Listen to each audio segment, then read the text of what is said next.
Halo, halo. Di sini kami akan menjelaskan bagaimana sih cara penulisan karya tulis ilmiah yang baik dan benar. Di sini kita akan fokus pada artikel. Sebelum itu, izinkan kami untuk perkenalan diri terlebih dahulu ya. Saya Danisa Budi Mulansi dengan NIM 60. Saya Elsa Admiani Saul Alifah, NIM 61. Saya Naiza Rifka Sakalabaisa, NIM 62. Konsemen Deniswari, NIM 63. Shana Rizanori, NIM 64. Alan Wafa, NIM 65. Jadi, apa sih karya tulis ilmiah itu? Karya ilmiah merupakan gabungan dari dua kata. Pertama, karya sendiri, yaitu pekerjaan, hasil perbuatan, ciptaan dari hasil karangan. Yang kedua, ilmiah sendiri, yaitu bersifat ilmu dan secara pengetahuan memenuhi syarat ilmu pengetahuan. Secara istilah, karya ilmiah adalah karya tulisan yang disusun berdasarkan pernyataan, gagasan, atau karangan seseorang yang menyajikan data dan fakta hasil penelitian serta ditulis menurut metode dan sistematika yang dapat dipertanggungjawabkan. Contohnya, makalah, skripsi, tesis, artikel ilmiah populer, dan masih banyak lagi. Bagaimana fungsi, tujuan, dan syaratnya ya? Fungsi dari karya tulis ilmiah sendiri sebagai sarana dalam berargumentasi dan juga menghasilkan hasil pemikiran yang berdasarkan atau didukung dari data dan fakta yang ada. Tujuan dari karya tulis ilmiah sendiri itu menyampaikan atau pembahasan secara ilmiah, menyampaikan hasil penelitian serta membagi pengetahuan kepada pembacanya. Syaratnya yaitu harus penyebutannya itu harus jelas sebenarnya, kemudian memenuhi kaidah penulisan kata, frasa dan kalimat dengan baik, kemudian objektif dan mudah dipahami, kemudian harus berdasarkan landasan teori yang kuat, kemudian relevan secara keilmuan, tidak plagiat, dan dapat dipertanggungjawabkan. Dalam penulisan karya ilmiah, seorang penulis harus memperhatikan pertama, yaitu tata bahasa yang digunakan. Yang kedua, ada sistematika. Yang ketiga, metodologi. Yang keempat, ada teori. Hal ini bertujuan untuk memvalidkan data yang diperoleh. Bagaimana dengan karakteristik karya tulis ilmiah ya? Yang pertama, ada merujuk pada teori sebagai landasan berpikir. Yang kedua, lugas, yaitu tidak emosional, berkembang tunggal, dan tidak menimbulkan interpretasi lain. Yang ketiga, yaitu logis. Yang keempat, efektif.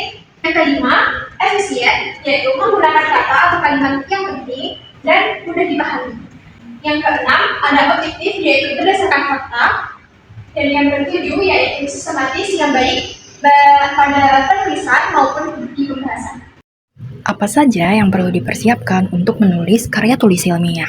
Yang pertama pastinya adalah menentukan topiknya terlebih dahulu, apa yang akan dibahas, kemudian kita batasi topiknya, lalu membuat judul dan membuat kerangkanya. Nah, bagaimana sistematika karya tulis ilmiah? Yang pertama, ada judul. Judul harus ditulis secara singkat, menggambarkan keseluruhan isi, memperlihatkan fakta dari isi, indikatif, menggunakan huruf kapital, dan tidak ada kata yang berulang. Pada artikel, di bawah judul ada nama penulis, instansi, dan email penulisnya. Keyword, yaitu sebagai subjek indeks. Keyword berupa kata pokok atau istilah yang mewakili masalah yang diteliti. Dapat diambil dari judul, abstrak atau isi teks. Bisa berupa kata tunggal atau farsa diletakkan setelah abstrak dan idealnya terdiri dari 2-4 kata. Pendahuluan berfungsi sebagai pembuka artikel. Pada bab pendahuluan memuat 1. Pokok persoalan yang eksplorasi pada artikel. 2. Alasan tentang pentingnya pokok persoalan dieksplorasi. 3. Cara dalam hal pendekatan metode dan teknik yang digunakan untuk mengeksplorasi pokok persoalan. Tinjauan pustaka berisi ulasan tentang teori yang digunakan untuk memecahkan pokok persoalan yang dibahas dan ulasan terhadap penelitian-penelitian sejenis yang telah dilakukan oleh orang lain atau penulis artikel itu sendiri. Ulasan yang pertama merupakan uraian secara rinci tentang pendekatan atau teori yang telah disebutkan pada bab pendahuluan yang dipilih. Untuk landasan analisis data, ulasan yang kedua berisi tujuan kritis terhadap penelitian-penelitian sebelumnya, untuk selanjutnya dibandingkan dengan penelitian yang dilaporkan pada artikel yang dimaksud. Pada metode penelitian dijelaskan secara rinci pendekatannya, metodenya, teknik pengumpulan data, dan teknik analisis data, seperti alat bahan yang digunakan pada penelitian juga dijelaskan. Pada hasil ditampilkan suatu data temuan berupa tabel, grafik, histogram, gambar, atau baganalir. Pembahasan. Pada pembahasan berisi penjelasan mengenai temuan-temuan penelitian dari berbagai sudut pandang teori yang telah disajikan dalam bab tinjauan pustaka. Bab ini merupakan tempat untuk menjawab persoalan yang dikemukakan pada bab pendahuluan. Temuan-temuan yang diperoleh dibanding-bandingkan sesuai dengan klasifikasi data. Interpretasi individual dari setiap data diakumulasikan dan digeneralisasikan untuk membentuk teori baru. Simpulan. Uraian yang menunjukkan bahwa pokok persoalan yang disajikan pada bab pendahuluan telah diberlakukan sedemikian rupa dengan hasil yang telah disajikan pada pembahasan atau harus menjawab tujuan. Daftar pustaka. Daftar pustaka merupakan daftar yang berisi buku, makalah, artikel, atau bahan lainnya yang dikutip baik langsung maupun tidak langsung.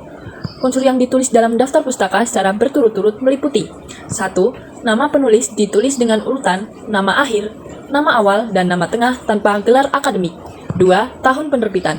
3. Judul, termasuk subjudul. 4. Kota tempat penerbitan. Dan yang kelima, tempat penerbit. Dalam daftar pustaka, urutan penulisan sumber rujukan mengikuti urutan alfabetis. Nama penulis yang terdiri dari dua bagian ditulis dengan urutan, nama akhir diikuti koma, nama awal disingkat atau tidak disingkat, dan diakhiri dengan titik. Google Scholar dan Mendeley menyediakan berbagai informasi referensi akademis seperti artikel jurnal, makalah konferensi, tesis, buku, dan sumber-sumber akademik lainnya. Dengan menggunakan Mendeley dan Google Scholar, penulis akan lebih mudah untuk mengambil sumber dan isi tulisan dari sumber pustaka baik secara manual maupun secara otomatis. Karya tulis ilmiah adalah karya tulis yang isinya tentang fenomena atau peristiwa yang ditulis berdasarkan kenyataan. Topik karya ilmiah sendiri itu bisa bermacam-macam. Bisa tentang seni, teknologi, budaya, sains, ataupun sosiologi. Karya ilmiah bisa ditulis dari kamu hasil observasi penelitian, atau hasil kamu baca dari sumber lain juga bisa. Yang jelas, isi karya tulis ilmiah harus bisa dipertanggungjawabkan.